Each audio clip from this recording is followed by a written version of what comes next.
Hey, my little rat, looks like you need a ratitude check. So welcome. I'm actually taking a request today. Someone said, because I did a video when I was in Arizona, got back the other day, and I did a video when I was there, and I was like, I will never be that girl. And it's tough because you're like how you're always striving in a sense to be that girl. And if you don't know if you haven't heard that girl aesthetic or that girl stuff before, it's basically just, basically someone who could wake up every morning and look perfect and never stink. And she never has shit in her teeth. And she looks permanently perfect. Her skin is clear. Her breath is nice. She looks like a model but isn't one. She's smart. She works out at 5 a.m. Her house is always clean. You get the idea. Sounds incredibly impossible to me. And, okay, is all my stuff going to go back to the beauty standard episode? In a sense, yes, because I will forever be hung up on that. But it's like, yeah, sounds like the world is trying to sell us a dream. And it's actually a nightmare because it's not possible. It's not possible to be that girl. There are very few people who are actually that girl. I said in the video, social media is actually that girl. Instagram itself is actually that girl, and it's trying to make you think you can be that girl, so you keep spending money on hating yourself and quote unquote bettering your life in very impossible ways. Because something that I always think like remains to be true is like that triangle, and I remember seeing it a lot when I was in university, and it was always like this major meme in university in like 2014, and it was like, you can only have two of the three things on the triangle. Like, so it's social life, good sleep, and relationship? Yeah, I think those were the three. Either way, it's like you can never have it all. So if you're working on your relationship and you're working on your social life, you're probably not sleeping as much as you should. Or if you're getting good sleep and you're working on your relationship, you're probably not hanging out with your friends as much as you should. And I always remember thinking, was it career? Was it career, not relationship? Okay, my Dexcom's doing this fun little thing now where it shuts off my camera when I'm high. I am high right now, 12.2, if any T1D rats are listening. I've been really struggling with my numbers this week, actually. I typically do before my period. I don't know if any other rats are like that, but like the week before my period, it's like stubborn highs all the time. Another reason why it's harder to be a woman, type 1 humans with uteruses have it even harder. So either way, that triangle, it's just the sense of saying like you can't have it all. If you're working on your career and you're working on your social life, you're probably not sleeping enough. If you're working on your career and you're working on your sleep, you're not seeing enough friends or people in your life. I think it was career, by the way. I think I got that wrong originally. But you can't be that girl because that girl doesn't exist.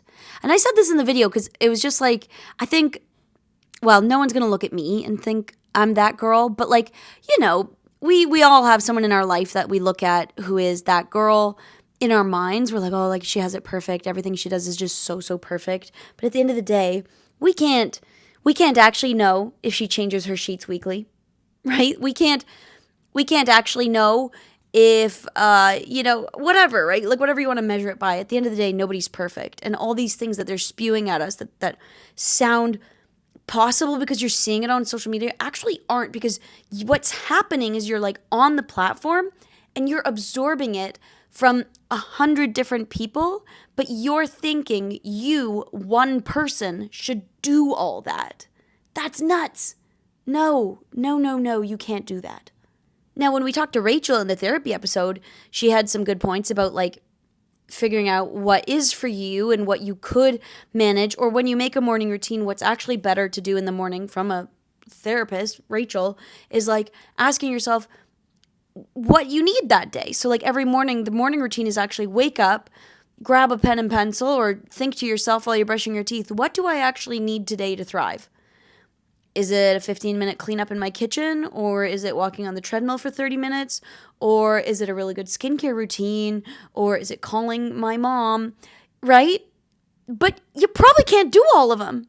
You'd be exhausted if you did all of them. Right? But you can pick one that might sound good to you. But of course, social media has us thinking that like that girl is achieving all of that in the morning. And maybe there are people out there. That's what I was wondering in that video, that someone was like, it sounds like a podcast episode. But they were like, I was saying, yeah, it just looks like that girl's out there.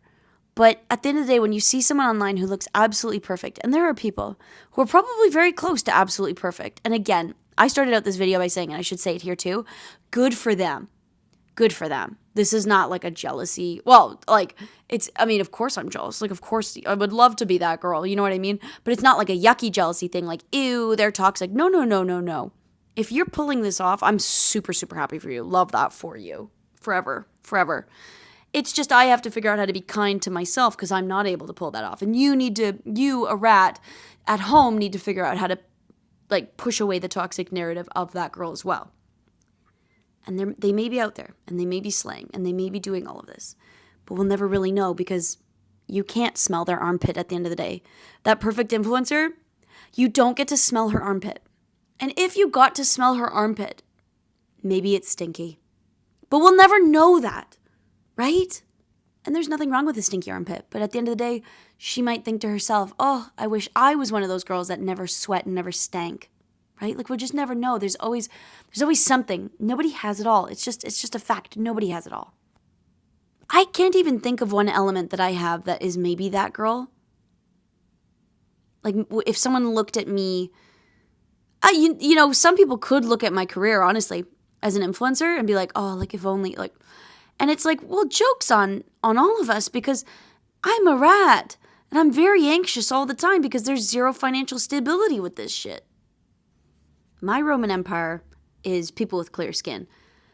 Just the other day, I was, when I was in Arizona, I was looking at everyone's skin and I'm like, my gosh, I just feel like my life would be so much easier if I had clear skin. If I had beautiful skin, I would, in a sense, I think my life would just be easier. Like, I know you're not supposed to say that. I know you're not supposed to say that. I know in diet culture, they tell you, like, even if you lose the weight, it doesn't mean you'll find happiness. I understand that to a sense, but if you gave me clear skin, I would find an element of happiness. My life would be marginally easier. Like, I think it's kind of crazy to deny that getting closer to the beauty standard can make a life easier. I'm not saying that's right. It's just the world we live in, right? I'm not down with toxic positivity.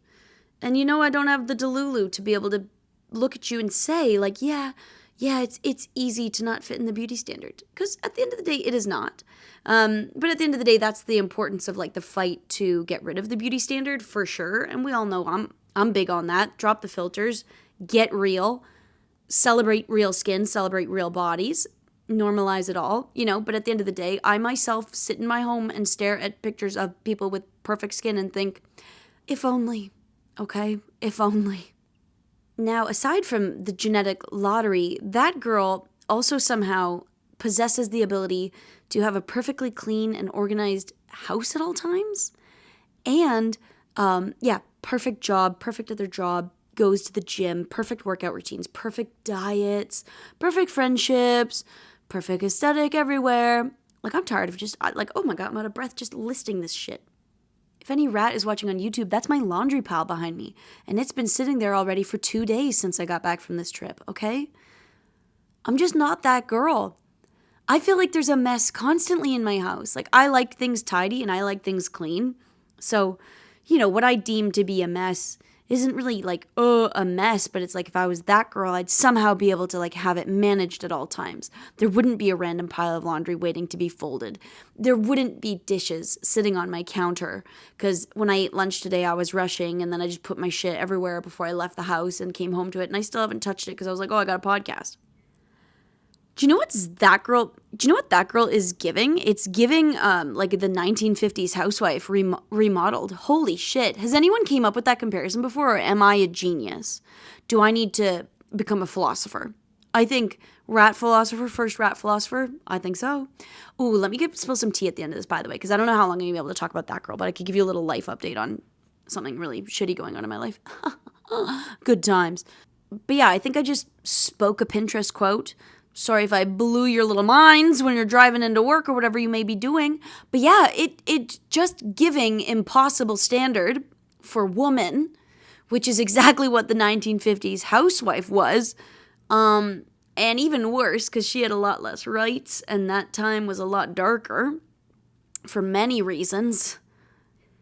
But at the end of the day, she was constantly being fed this narrative that she should be a perfect wife and that the perfect wife was XYZ. And now young women are being fed, again, a narrative of like, if you want to be the perfect young woman, you must do X, Y, Z. And I would say it's probably marketed in very similar ways, probably a little bit of like competition. It's like, well, she's doing it, you know? These magazines probably told the 1950s housewives, like, look what... My Dexcom keeps going off and cutting me off, so if this is a choppy episode, I'm so sorry. But yeah, back in the day, it'd be like, hey, Lynn, you're a bad mom because your potato casserole kind of tastes crunchy. And Daphne's is creamy, so she's a good mother and you're a bad mother. Like, how fucking crazy is that narrative, right? And we all hear these like 1950s kind of like horror stories from like the books they used to like impose on these people, the narratives in magazines and TV, and oh my God, it's like actually horrible. And yet they're doing it to us now. Like, when will we learn? It's happening now. It's here. It's just packaged like a little more subtly. And somehow, now I wasn't around in the 1950s, so I can't attest to if this was happening then. But now, what's happening now is we're selling it to each other. Young women are jumping online and being like, look what I can achieve in the morning. Look how perfect I am. And not showing the more real side to things, making other young women and humans looking in go, huh, I must suck because I can't do that. I can't find time to do that or energy to do that.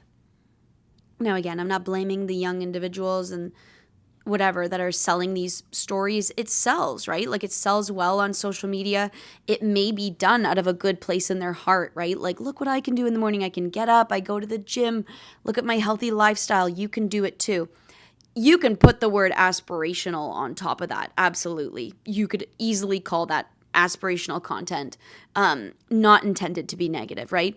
But we all know that there is that little dark side where it can impact someone negatively, even if it's just in that thought of like, oh, I'm not good enough because I can't do what she does. That's when managing your triggers, for lack of a better word, is very important, because you don't need to attack Penelope, who's presenting this to you. You know, like, she's just living her life, and this is something she deems reasonable and achievable. And once again, you can't smell her armpit at the end of the day. Know if there's dishes sitting in her sink. Like, you know, she may not be perfect everywhere else, right? Like, that's when you have to have social media literacy and logical skills to be able to zoom out of the situation and not beat up Penelope for this, because Penelope's just showing you something that sells well online. She thinks is aspirational and exciting to share. You just have to actually do the work to contextualize it, right?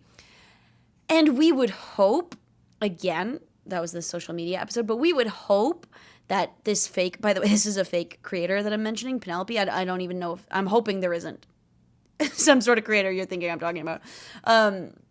Basically, we can hope that Penelope, our fake influencer, can also show us the real sides of her life to balance out what she really thrives at. And then she becomes a well-rounded human and a healthy follow, because then her content can be aspirational, because you're also seeing she struggles with this, or this wasn't perfect, but hey, here's her morning routine and it's really good, but her nighttime one isn't, or whatever makes her a human, right? There's so many podcasts out there, TikToks out there, Instagram Reels out there, trying to teach you how to be that girl. But I ask again, is anyone that girl? We'll never know, because we don't really get to see what's behind closed doors, and that's why social media is dangerous, right? And that's why we need this social media literacy, and then we can have a fun time on these platforms, right? Even celebrities that we would look at and like, oh my gosh, they must be that girl, like Zendaya. It's like, look at her. She's literally stunning. She's funny. She's fun. She's smart. She's drop dead gorgeous. She's successful and she's talented, right? But at the end of the day, we don't know what her laundry looks like. We don't know if she recycles. We don't know, like, you know what I mean? Like, we can just pick all these like random little things where it's like, yeah, there's no perfect human. Even and you know, I'm sure Zendaya would, if you ever got the pleasure of being her BFF, would confide things in you that make you realize, oh wow, nobody's life is actually perfect. Some lives are better than others. You know, starring on Euphoria, pretty good. But then again, you don't know what's going on behind closed doors. Here's a good example of another person who I think is like that girl. Like, when you look at her, Emma Watson. Is there a more perfect human, right? But then you watch that like HBO Harry Potter documentary where they did the 20th anniversary thing, and you find out she almost quit between movie 4 and movie 5. She almost didn't come back because like I think like her life just wasn't feeling really good with all that fame and stuff. So without that bigger picture, all you see is like a Hollywood star, right? Like, oh, it must have been great to be Hermione in this huge franchise. How fun, how cool. Her life is made in the shade now. She's super rich now. Amazing. But then we find out this narrative of like, she was really struggling and she almost didn't come back to something really fun because she almost, whatever that was going on inside her head, right? So like, it was really cool to be let in on that because from the outside, you would just think, wow, like, this is a perfect human. I used to strive to be that girl, and then, you know what I'm going to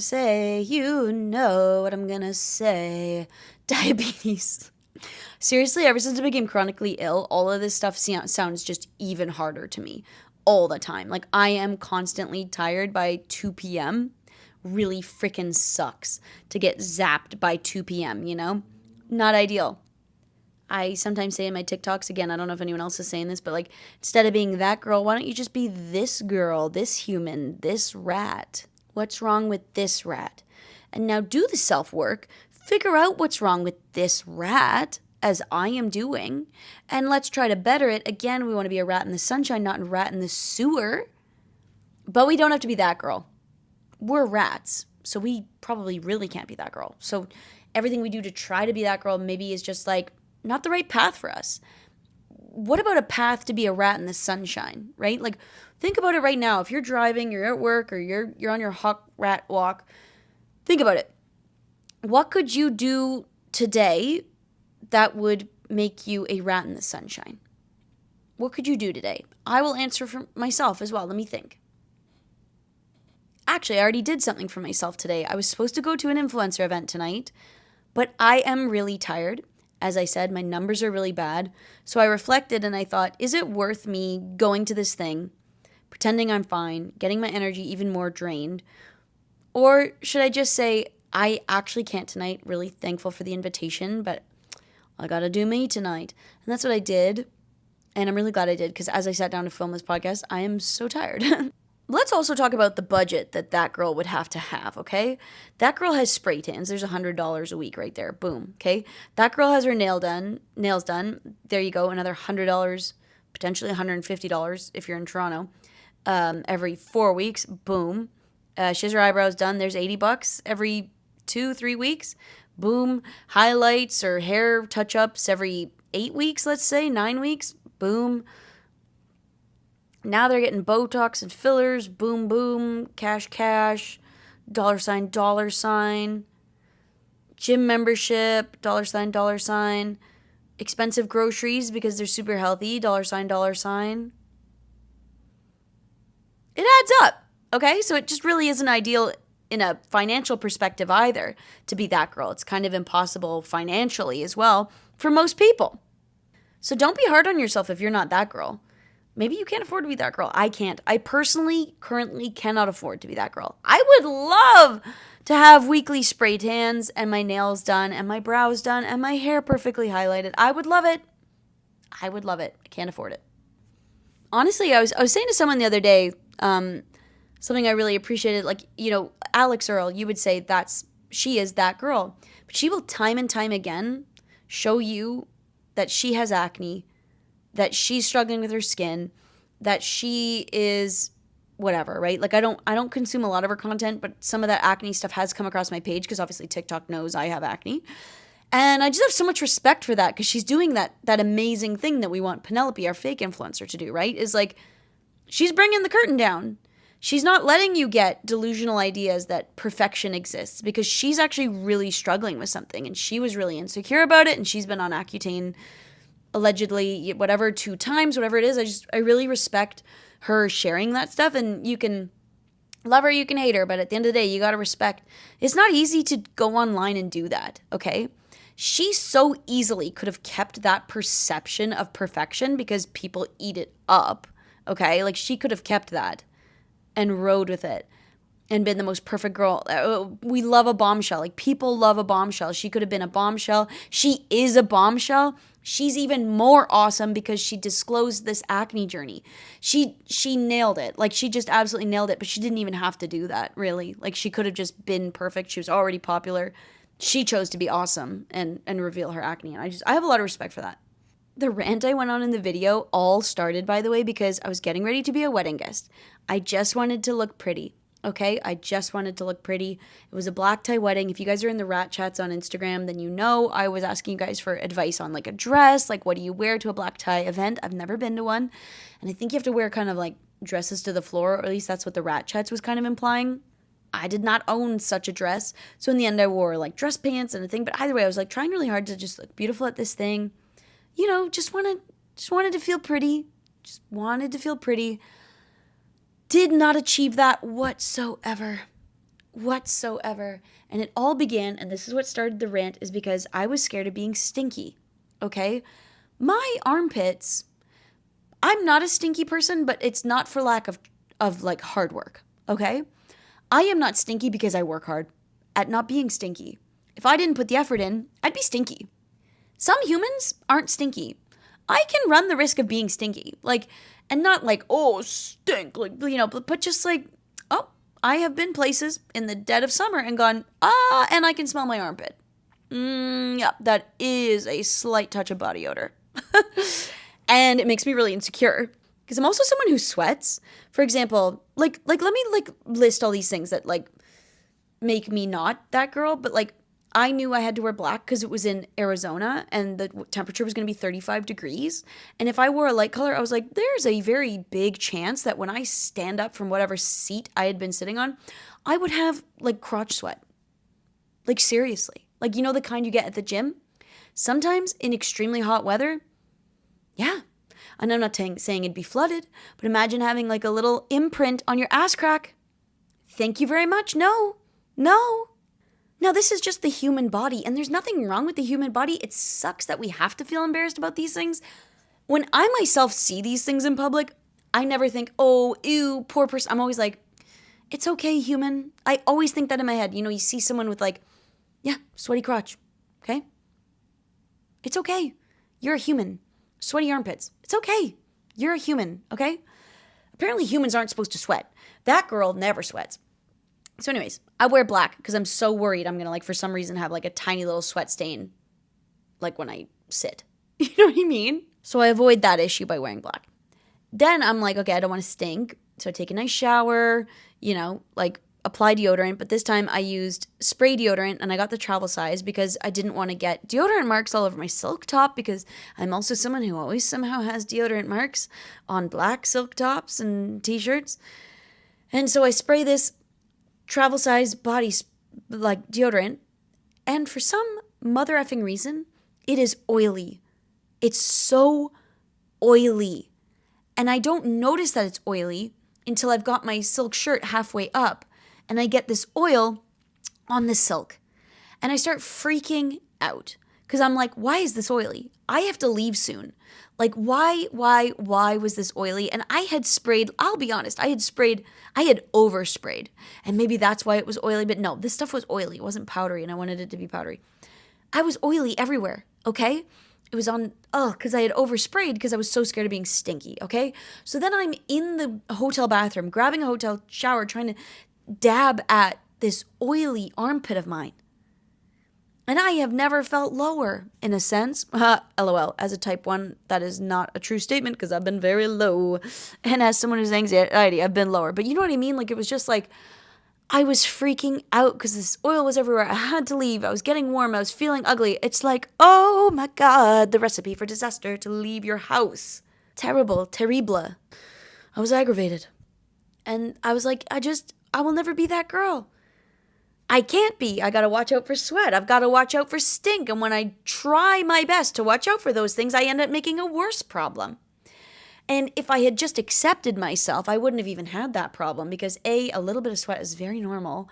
And B, well, you probably weren't going to be stinky anyways, Taylor. Like, you're just so scared of that. Because in the past, sometimes I have been, stinky. Whatever. It's really hard to be a human. It's really hard to be a human because the world is asking us to not be human and to not do human things like sweat and stink and exist and have acne and have oil and have shine and have blah, blah, blah, blah, blah. And I'm not a disgusting human. I'm actually just like a very normal human. Like the heat and temperature and smell of my body, very average, very normal, right? But then because of this that girl aesthetic, I start to get subconscious over something that is very normal. Because in my mind, perfect girls are able to not do those human things. And therefore, it is a toxic narrative. So I'm going to end this thesis with the fact that no, I don't think that girl exists. I think it's something made by capitalism, Instagram, like filters and crazy beauty standards. And we're all just buying into it because we continue to think we should. And it's tough out there, rats. Now, next week, there was a couple episodes I honestly really thought about doing today because like there's so many things I want to talk about. One of them being friendship because I have someone, so this is the tea I was going to tell you guys in the middle there when I said, oh, I've got tea for you if I remember. I've remembered. Here it is. I've learned there's someone kind of bad-mouthing me in my circle of career, like in the improv community. I do improv, and I love it, but I found out someone's kind of soiling my name with lies, which is really a weird experience for me because I'm just someone who likes to be a fly on the wall. I've never done anything to hurt a fly. I am a fly. I'm a fly on the wall. Why are you talking shit about me? And I found out about it through my friend, who found out about it through her friend, because her friend was like, hey, how is that Taylor girl? And my friend was like, I love her. She's great. What have you heard? And we got the tea. Now, I thought all this shit would end when you leave high school and university. But apparently, shitty humans who were shitty probably in high school and university, they just keep being shitty, which is really crazy, you know? Now, what am I going to do about this? I've had thoughts. But at the end of the day, I would like to just, if I do nothing and I just keep doing me and just being the person I am, no one will believe these rumors that person's like coming up with. Because, like, they're just not true. So it's, like, perfect. Like, the proof will just be in the pudding. And I don't have to lift a finger. And also by being quiet and then people finding out that the things they're saying aren't true, then they just look like an asshole. And they are an asshole, right?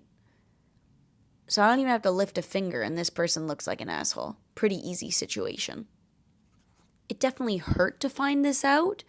It was like marginally stressful. If I had been younger, it would have been very stressful.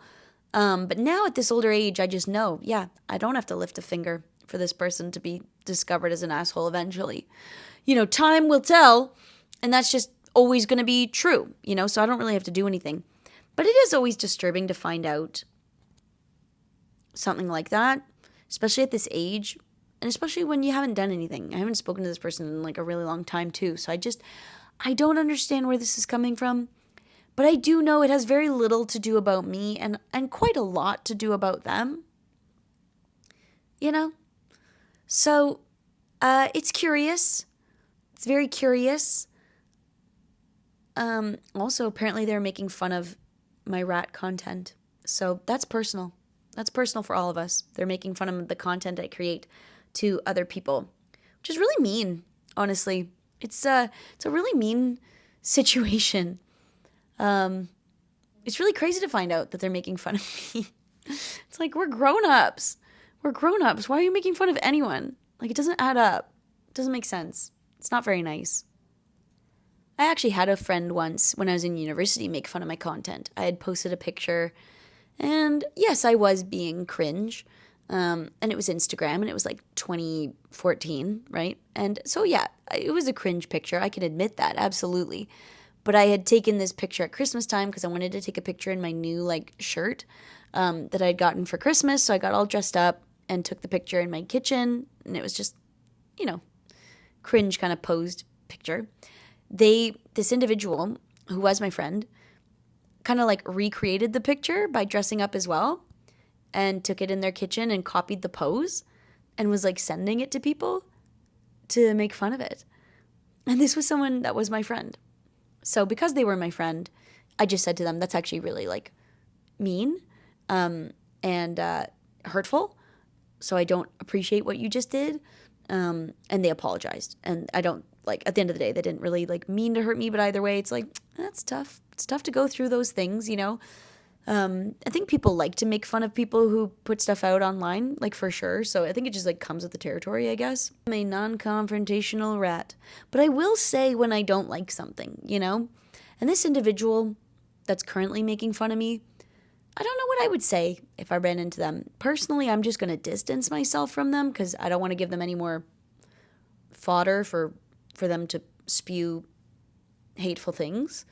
I think they just don't think I'm talented, and maybe that's why they've started to pick on me, I guess. Now, art is subjective, so they could be very in their own right to say that I'm not talented. But to make fun of someone, that's different. But yeah, that's a little bit of tea. I've been not having a very fun February and March. Really sucked. And April is, we're still in April, and the verdict's out as to whether it's like a little stressful. The trip was really nice though. Had a really great time on the trip, and I really like my haircut. Man, I really share a lot with you guys. It's really crazy. But yeah, that was like one of the pieces of news that I got at the end of March, early April. And I was like, oh, this is sad. It is always sad to know that you are being bullied. I wonder if people bully that girl. If you're that girl, do you even get bullied? Right? I'm kidding. I was just tying it back to the start of the subject. But I really love you, rats. Can you please leave a rating and review on the podcast? It would be so helpful. I don't know how to go look at them, but I'm going to figure it out.